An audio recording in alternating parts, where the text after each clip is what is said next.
So the title of the webinar, just going back there, leveraging change management in your sustainability plans.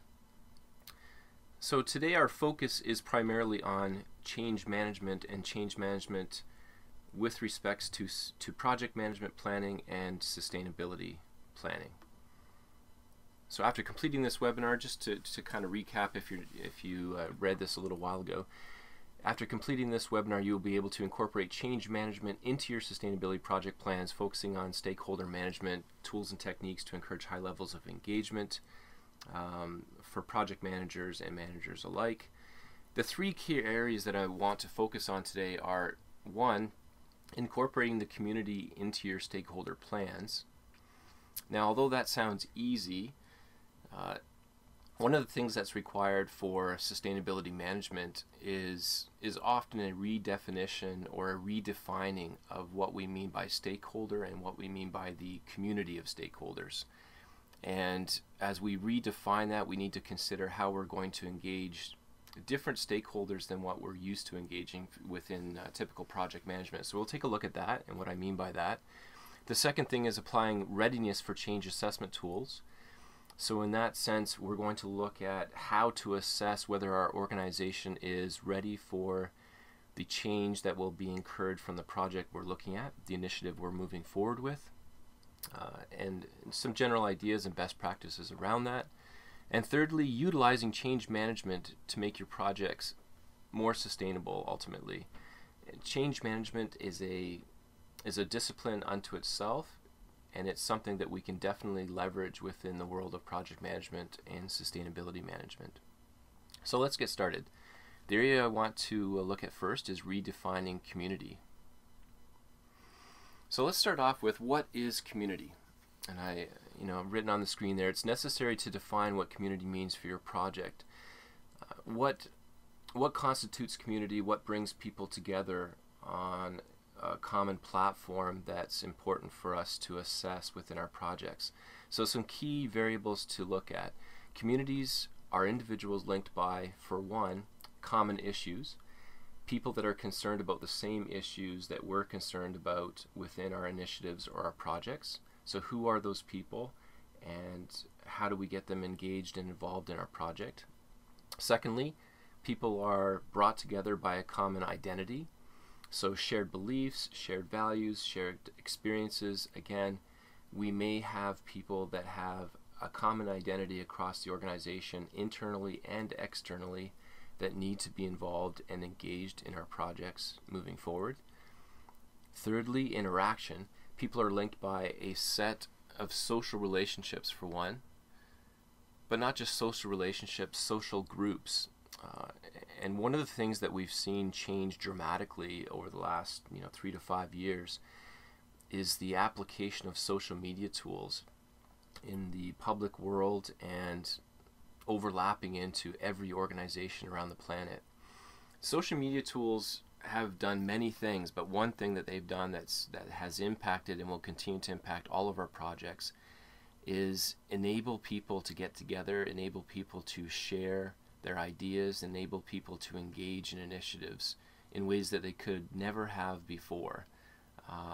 And as a result, when people find out about our projects, they can get together and they can promote our projects, they can get together to fight against our projects, they can work against products that our companies are developing, they can work against government policies that we're trying to launch. So we have to be aware of who those social groups are and engage them proactively rather than reactively.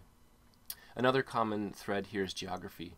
We are located in disparate groups around the planet, but we're often connected in different ways. So we could be connected geographically, we may be connected through our social media tools across the planet with the infrastructure that we've created as well. So let's continue down this thread. Now, the common definition that most of us are used to, I'm sure, within project management for stakeholders, is that a stakeholder on our project is anyone and everyone that's impacted positively or negatively by our initiative or by our project. But I'd like to expand that and consider that community, considering that community would be the aggregate of stakeholders, internally or externally to our project could include neighborhoods around our organizations. It could include community development groups, environmental organizations, development organizations, citizen associations, and governmental organizations around the planet. As a result, this forces us to expand our thinking on the typical group that we would involve or engage with in our project. So in the past, we may have had some key stakeholders, maybe a champion for the project. We have people that are in charge of funding. We have people that are functional managers and different leaders, and some people from the board perhaps, or an oversight committee that are actively engaged in our project. And outside of that, we may not have involved many other individuals in the planning, approval process, and continual management of the project until it's closed out. But these days, from a sustainability aspect, we are often being forced to reassess who should be included in and who should be engaged within the pre-planning, planning, execution, and implementation of any project that we're involved in. So we should consider expanding our definitions. So going beyond that then, what are we actually going to do to engage these communities? Now I'd like to look at 4 things in particular. The first being getting to know your community. So who are these community groups that need to be engaged in some way, shape, or form? And they could be engaged in many different ways. So they could be simply engaged in, we're going to send information out to them. They could be engaged in the sense that we need them directly involved in planning. They could simply be, or they may be people within our organization that we need to send reports to. But nonetheless, we need to look at who are these community groups, learn as much as possible about the key characteristics and culture of these different community groups and how they operate, and identify the stakeholders within those groups, their issues, expectations, needs, demands, perspectives, beliefs, all of the above. We should really do a thorough job at profiling these different stakeholders and community groups that aggregate our stakeholders and determine who needs to be involved in our project in some way, shape, or form. Secondly, once we've done that, we've kind of mapped them all out. The next common thing that we often do anyways is to decide how we're going to interact with these stakeholders. So selecting an engagement strategy. To do this, we would first need to prioritize the stakeholders we're dealing with. Who are they? What importance do they have to the project? And these different stakeholders and community groups may have a variety of importance to the project for reasons like they may have direct authority over the project, but they may also be, for example, an external, say a social organization that exists out in the community that simply needs to be actively engaged because in the past we haven't engaged them and we have frustrated the community groups and it's had an adverse impact on our organization in some way, shape, or form. So maybe we've created some new internal policies and mandates that says we have to engage them in some way and we have to get their buy-in and we want them to be involved in the process. So we need to prioritize them according to the organization's policies, mandates. There may also be legal and regulatory requirements for us to do so depending on our organization. So fair enough, let's do that. Let's come up with a way to do that. Keep in mind that the most successful engagement strategies require dialogue or some type of dialectic, a bi-directional communication to get people involved. So push communication, which is a very common communication form on projects to larger groups, is not a dialogue. It is not a bi-directional communication form. If we need people to be able to give us feedback, to be able to get engaged with us, and to be able to be part of the process, then we have to come up with a strategy that allows that somehow. Third, plan your engagement process. So identify the specific practices and techniques that you will use and manage throughout the project. So we're going to pick, for example, if you look at the life cycle of any project, at what point in the life cycle do we need to engage with our different community groups and stakeholders? We need to select the medium that we're using today we have a huge variety of ways, tools that are available to us to engage with people on all levels, with all of our social media tools, internal and external to the organization. Fair enough, we're going to put all these things together, we're going to map them out. They need to be relevant, they need to be timely, and they need to give people the right information at the right time to engage with us and to move the project forward. Fourthly, we want to make community engagement permanent. Now, what I'm suggesting here is that we go beyond simply planning engagement within the project, but that we encourage the organization to come up with a standardized approach to community engagement and actually make it a permanent thing. So just like if you think of other processes in organizations, we have change management, we have quality management, we have disaster recovery, we have all these other groups. And those groups have their own standard processes and policies and mandates that we have to adhere to whenever we run a project. The idea would be that we create a similar approach to community engagement, that we standardize it, that we put some policies and processes in place, and that whenever we run a project, we actually adhere to that engagement with community that's already there. So we basically kind of plug in for the life cycle of our project and then unplug at the end of our project. But the community engagement was there before the project, during the project, and continues after the project. So this is a bit of a challenge to the organization to think, if we really need that level of communication and engagement, maybe it needs to be standardized, and maybe we need to raise it to a new level. So next, let's take a look at something called readiness for change. And for those of you that have a change management, organizational change management background, you're familiar with the term of doing a readiness assessment. So let's take a look at this. Readiness for change. Definition, therefore: readiness means being prepared in its simplistic term. Change readiness can be defined as three key things here: having the right conditions and resources in place to support the change processes.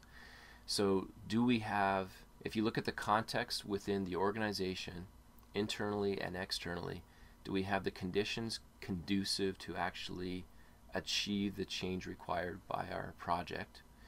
And do we have adequate resources to support that change? So fair enough. Secondly, having a clear vision and objectives for the intended change. This is always a priority and should always be addressed. Not only do we have a vision and things like clearly defined scope, clear objectives, clear deliverables, but those things need to be linked back to higher level business objectives, goals, and high level perhaps KPIs, key performance indicators by the organization. We need congruency across all of those, and it needs to be continuously reassessed that we're still that we still have alignment. Thirdly, having the motivation and attitudes to engage with the change and making it work. Now this is tapping into an entirely different area. This is where we start looking at the organization as a living being. We look at the people that are in the organization. We want to look at whether they're engaged with the organization, whether there's healthy relationships, whether we have good team dynamics, whether people are motivated by their work day to day as well as with our proposed project, and try to gauge that somehow. And we also want to look at things like their attitude, and what makes up their attitude, things like their behaviors, their day-to-day actions that are a result of what they think and believe, and they all link together. And if there's a disconnect on some level between what people say and what they do and the results of their actions, then there's often a problem. There's a breakdown somewhere, and that breakdown will result in issues and concerns and potential risks on our project moving forward. So purpose of assessing the readiness for change: first of all, to analyze the preparedness of the conditions, attitudes, and resources, as we've already mentioned, in order to facilitate a successful project ultimately, right? I mean, that's our ultimate high-end goal. The next thing is the understanding or the appreciation that the greater the complexity of a proposed change or proposed project or initiative, the greater the importance of understanding where in the organization there is readiness for change, where there isn't readiness, and if there are any key points within the organization where there's a breakdown, it could cause a bottleneck, it could cause an issue, or it could cause an extreme risk to the initiative being successful. So we need to look at the organization holistically, and we need to spend time and enough time planning that's commensurate with the complexity of the proposed change. Thirdly, it's imperative again to have a clear vision and to have congruency across our plans. So we've already said that. That's good. We want to make sure it's consistent though. Now, some other things to consider. Important that we get key stakeholders to understand that we are dealing with a whole system, not just individual pieces. Some key reasons here: if you embark on a significant development change initiative without assessing readiness, at best you risk wasting opportunities and resources, but at worst, and this is the concern, if you don't show due diligence on this level, you risk exposing the organization to some major issues, which could be debilitating to the organization.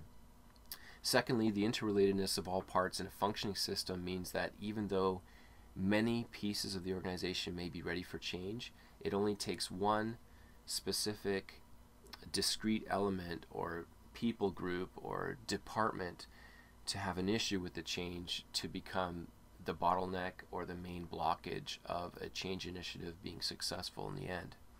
So every part of the organization is important, and assessing readiness across the organization as an enterprise is essential for us to be successful. So rethinking readiness for change then. Now, when you discuss readiness for change or change management in general at an organizational level, many people react to that negatively and think, oh, all you're talking about here is imposing change upon us, and that it's a frustrating thing. But the reality is, in many cases, it's not just about imposing change. Yes, we are trying to create a change, but to be successful, we don't just need to create or facilitate some type of change management intervention. In many cases, change and projects in general are successful because of what the organization already does well. And we need to leverage those key things. So for example, does an organization already have healthy relationships within each functional area? Have they figured out a way to work across the functional areas of an organization enterprise-wide? Do they have healthy leadership in the organization and buy-in at all levels? Do they have autonomy across different areas of the organization, that people feel like they have control over their work, they have an effective amount of authority to make decisions, and they're fully engaged? Do they also have alignment between performance management, so all the HR stuff, the metrics that are being used, the reporting that's being done, and the goals and objectives that have been set for individuals, for teams, for departments, and for functional areas of the organization? Now, if all of these things are healthy, we tend to have a higher success rate of any project to begin with.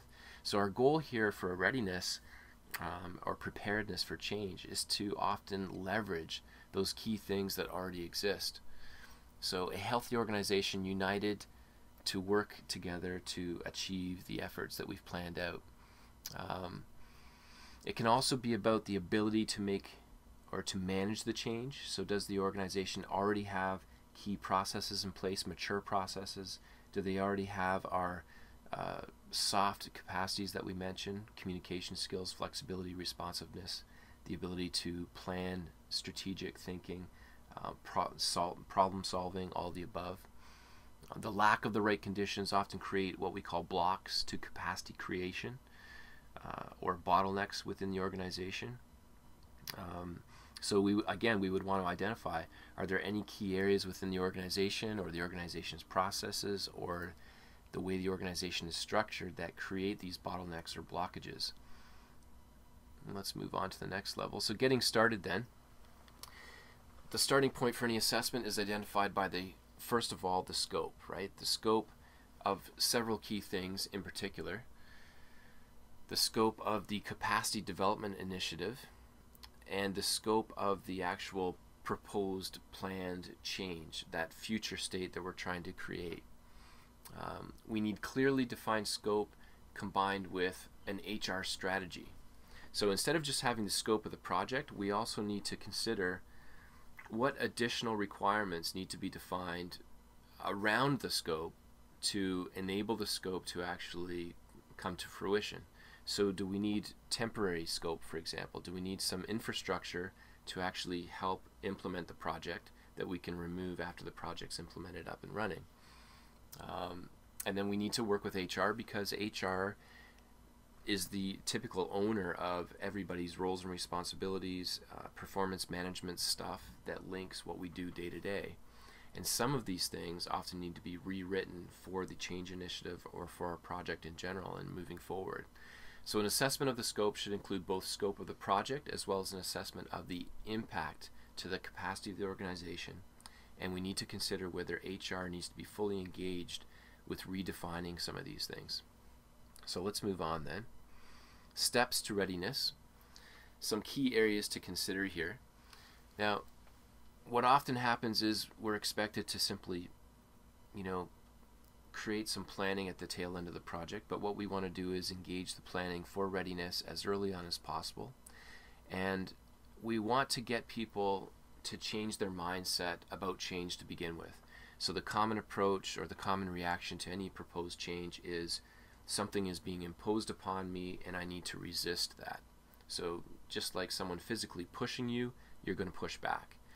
Instead of looking at it that way, if we can frame the change or the project or the initiative as an adventure that we're all engaged in, something positive, that we're collaborating and creating together for the future, then people tend to see it in a different light, see it in a different way, and get excited about the engagement rather than pushing back, which is what we want.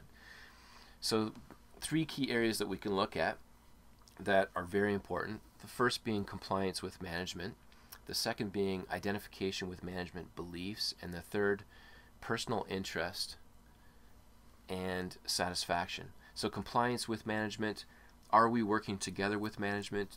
Do we have good leadership and do we have buy-in? Identification with management beliefs. First of all, we have to have beliefs being bestowed from management. We have to have strong leadership.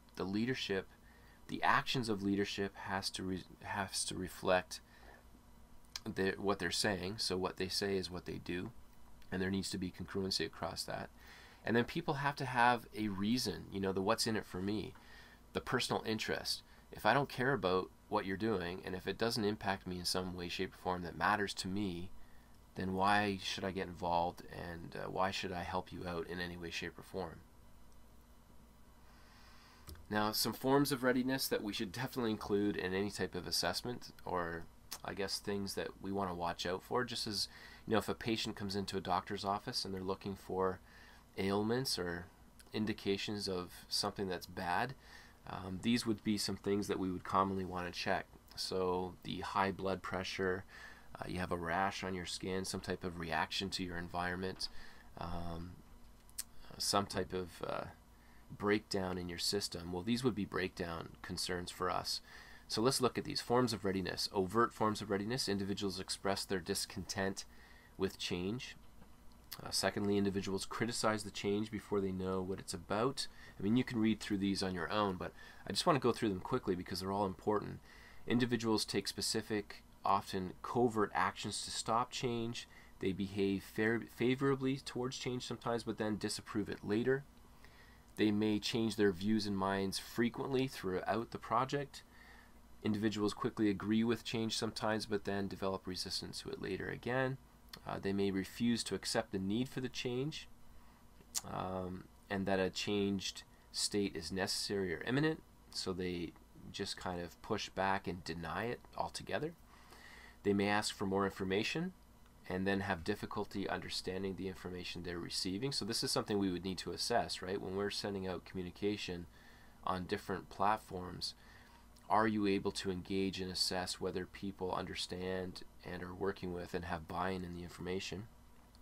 Individuals may remain silent and not air their views, and sometimes the people that we need the most, the people that have the best ideas and the people that could persuade a lot of other people to come on board, are the ones that are quiet for different reasons. They may be introverted, they may simply be reluctant to get involved because the last time they did, it didn't work out well.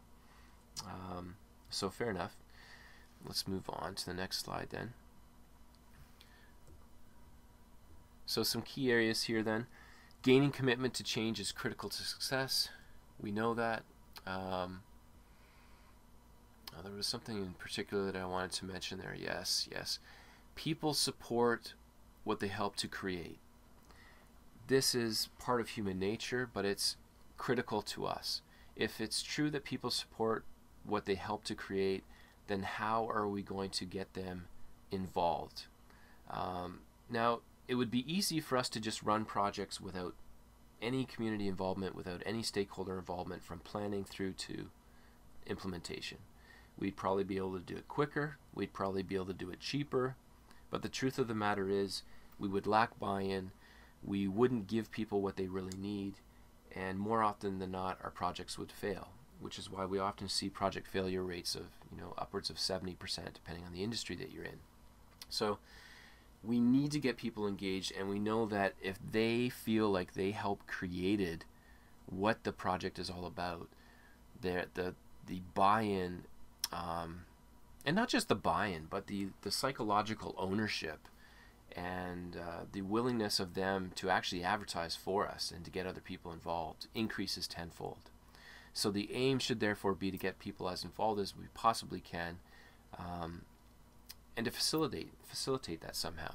So facilitate engagement, give people decision-making authority and the freedom to co-create change. How can we do that? So selecting the right readiness tool, another consideration here. This is easier said than done. If you look out to organizations around the world today, there are many readiness assessment tools that are available, from as simple as an app that you can buy for an iPhone that maybe give you 4 or 5 questions that you can ask and then provide some type of output or assessment, to some pretty complex assessment tools that may require consulting that come from some of our high-end consulting firms. The question is, do you have the right assessment tool?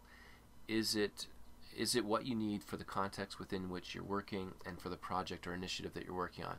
And there's 3 key areas that I suggest you ask questions in. One is, does your assessment tool help you to deal with attitudes of the people that you're working with? 2, does it assess the conditions and the context within which you're working? And 3, the resources.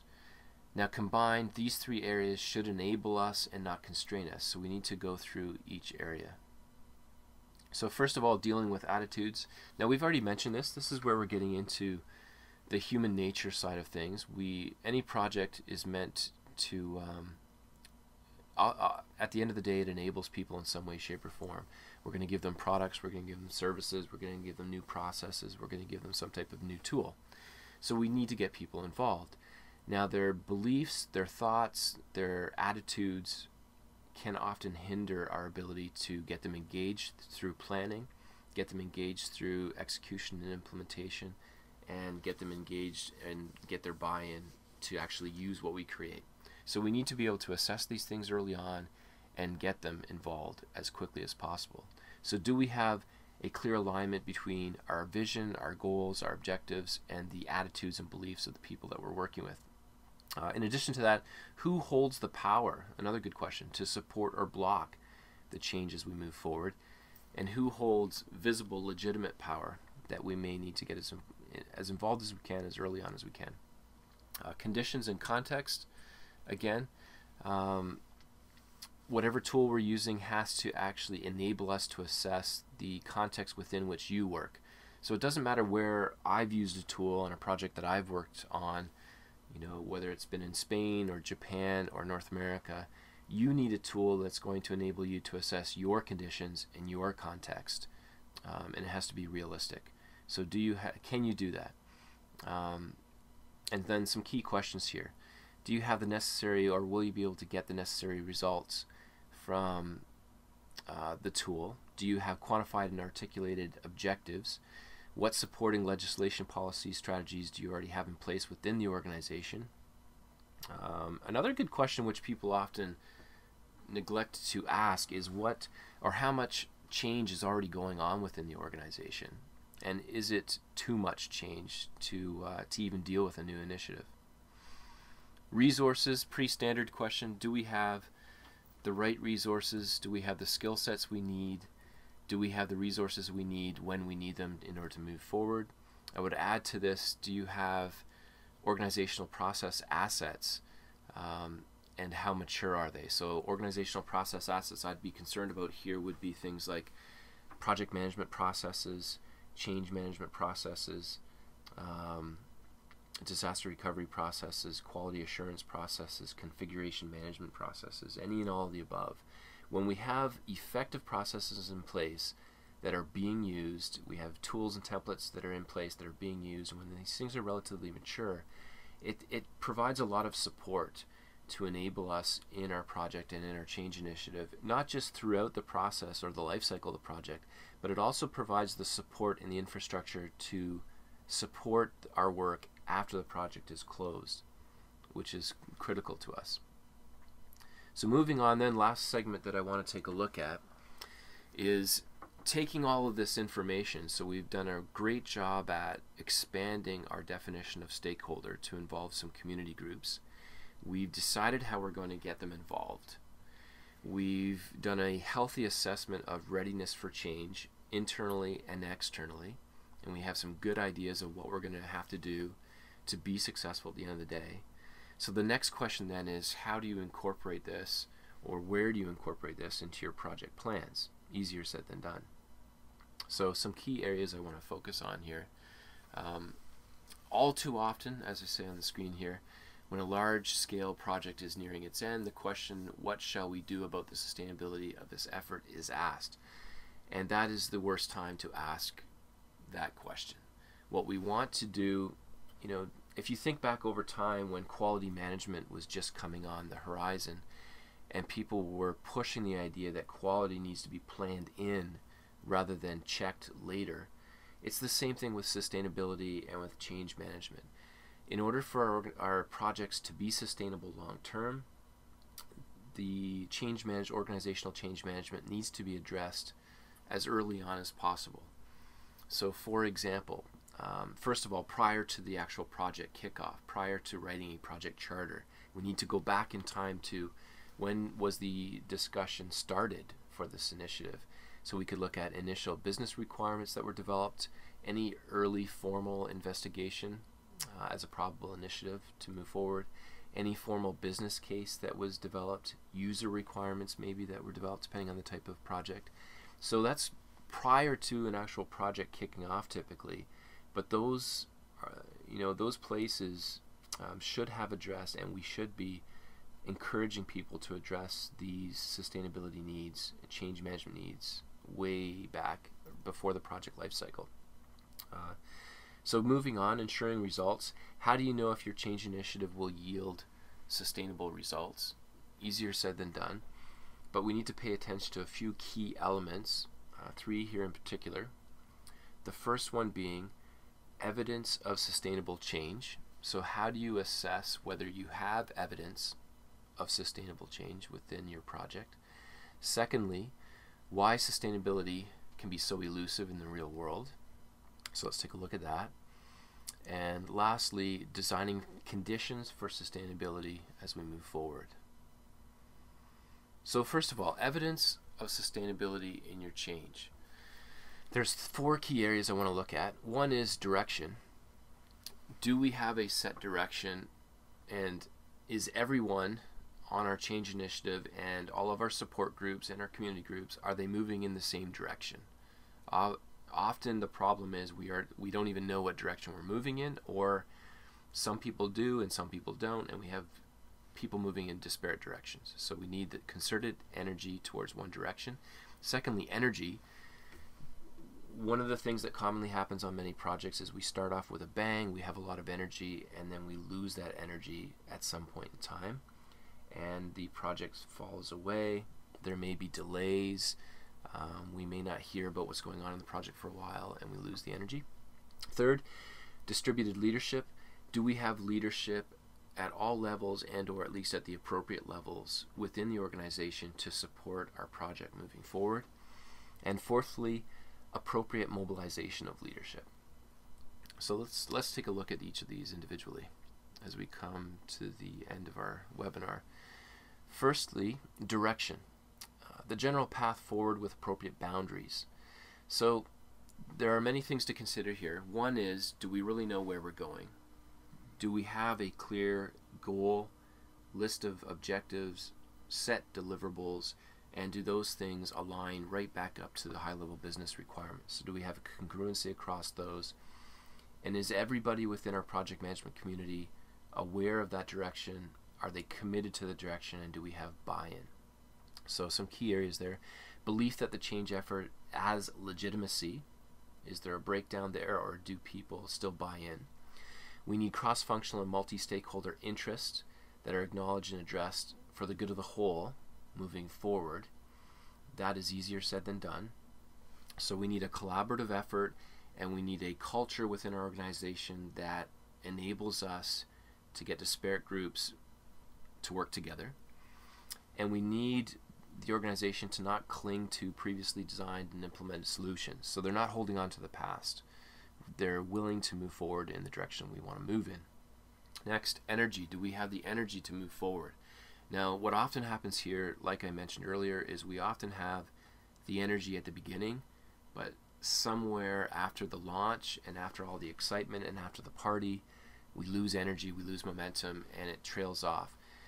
The reality is, in most organizations today, it's very seldom that people are working on one initiative or one project. They're often working on anywhere from 3 to 15 different initiatives. In addition to that, most people are working with remote teams. So you aren't sitting around a table with 7 other people where you come together every day and you have a coffee or a latte and we talk about what we're doing, and we talk about what's working well and what we need to change. You're working with people you don't see. If you don't hear from them and you don't see them, you may forget about them for a while, and we tend to lose the momentum, we lose the energy. So some key things in particular: gut level as well as head level engagement we need, so emotional as well as rational. We need the idea that, or the support that good ideas that we should incorporate in our change and our project could come from anywhere. And if we espouse this idea to the organization and tell people that we really believe this from the top down and bottom up, it encourages anyone and everyone to submit good ideas for the project, for the planning, for the implementation, and for continuous improvement. Next, people experience genuine opportunities for new big things to happen. We need to facilitate that, and we need to recognize it and reward it. People need to have their key personal concerns satisfied. So if someone asks for something, we need to recognize that they've asked for something or that they've contributed, and we need to get back to them with some type of feedback loop to show them that we're doing something about it. Even if doing something about it means we're not doing anything about it, they still need to know what we're doing, and we need that we've recognized them. And also there's this idea, psychology, or a philosophical idea or belief that people do have a thirst for learning. Now, not everybody has an extreme thirst for learning, but in general, I would say people do have an interest in learning new things if we frame it in the right way, if it's not overwhelming, and if we can reduce the anxiety of the learning process. Now, next, distributed leadership. Another key to success is taking leadership, an old school approach to leadership, which was top down, and now facilitating leadership at all levels. So people that aren't necessarily managers would still be expected to have a leadership role in the organization, in the sense that they're expected to contribute good ideas, they're expected to get involved, they're expected to help, they're expected to collaborate. We give them the authority, the ability to do that, and we recognize their involvement. So we're really encouraging everyone from the grassroots up to be involved in the leadership of our movement going forward, and we're giving people recognition for their involvement. Next, appropriate mobilization of resources. So the key here would be that we have a couple things in place. We have to have a plan that was good enough for us to determine the resources that we need. We have to then be able to draw on those resources throughout the project life cycle when we need them. So do you have the resources that you need when you need them? In addition to that, if you have brought in externals like consultants, we don't want to become over dependent upon them so that when they leave, our organization breaks, which often happens, especially if you look at some of the global SAP projects, for example. They bring in 500 SAP experts, and then when they leave, the project falls apart. So we need to create internal strength and competency and ability. People are eager to move forward based on common ground, so we have to facilitate that common ground. And we need constant communication on all levels. Push communication, interactive communication, forums for communication, SharePoint sites that facilitate communication, blogs, webinars, virtual cafes, all the above. Now, why is sustainability often so elusive? What are some of the reasons for this? Well, they probably aren't surprising to you. They're often the same things that we've seen, going back years on end. If you look at projects that have failed, why have they failed? And if we do our autopsies, we often find similar things. So lack of time, lack of money, ties to old ways of doing things. Perceived value of sustainability activities is not there. We have a lack of perceived value. Occasional sustainability afterthought, or what we would call homeostasis. People return to their old ways of doing things. We may have change management ignorance within the planning or the strategic planning within our organization, or people that are overconfident in their change management abilities. So either way, we have a lack of confidence, and our competence isn't what it should be, or we have confidence that's above our competence, and we're not able to actually do what we think we need to be able to do. So I just want to close off with a couple checklists, some things that we can take. Hopefully you can use these checklists and expand them back within the workplace to fit the context within which you work. And what the checklists focus on are three key areas of our project life cycle: the start of your project life cycle, the middle, and the end. And what can we do to ensure that our projects are sustainable long term? So at the beginning, we have a plan. We could check off each of these. We have a plan and we have a strategy in place, and we figured out how we're going to achieve it.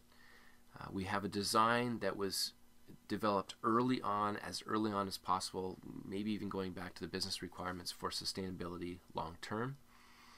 We have purposely designed our initiative to have the energy it needs from beginning right through to the end. We're going to conduct risk analysis with key stakeholders, community stakeholders, all the above, to assess all the things that could go wrong, that could hinder our project. So this shows due diligence.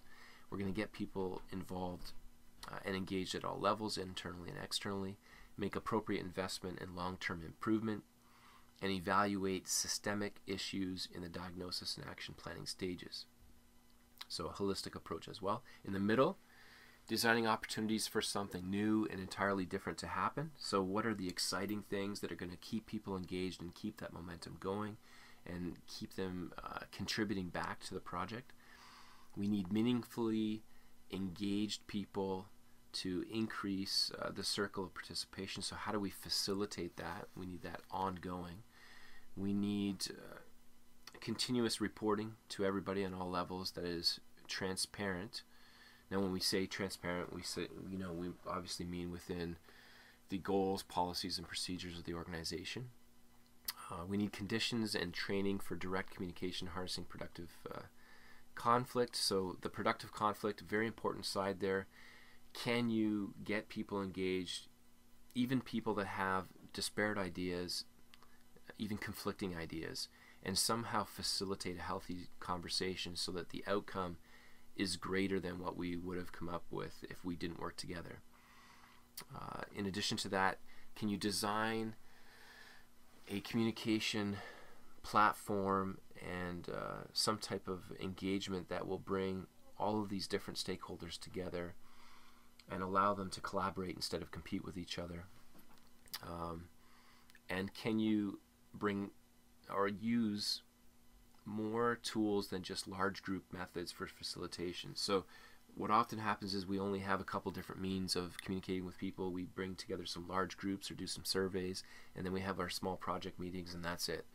But today there's no reason why we can't have a multitude of tools being used across the project life cycle. And lastly, coming near to the end of the project, or the end of our project life cycle, some mechanisms for follow-up. Do we have appropriate mechanisms, many of which today could be automated? We could be using our social media tools. We could be developing SharePoint sites and all the above. Establishing clear responsibilities, and in this case, not just for closeout, but clear responsibilities for the handoff or the transition to engage the operational side of our organization to keep the initiative going long term, make it truly sustainable. Do we have public commitment to responsibility areas? So do we have the public commitment, the public buy-in? So here we're talking about external commitment. We also want reinforcement, again, in moving forward. So we're not just going to end it and close off. And we need continual external and internal scanning to remain current. So do we have the ability to do that? Those feedback loops ongoing on all levels. And then lastly, we want to encourage ongoing learning processes and practices to sustain the momentum. So, and what do you do with all that information, and how do we make it available to people so that we can all benefit from it? Which brings me to the close of today's webinar. So I hope that, after going through all of those areas, that you'll be able to combine this in some way, shape, or form to now incorporate the community into your stakeholder plans. And as I said, apply a readiness for change assessment to your project, and hopefully incorporate all of these ideas into your project plans, your change management plans, and your sustainability plans and moving forward. Now with that said, we've come to the end of our session.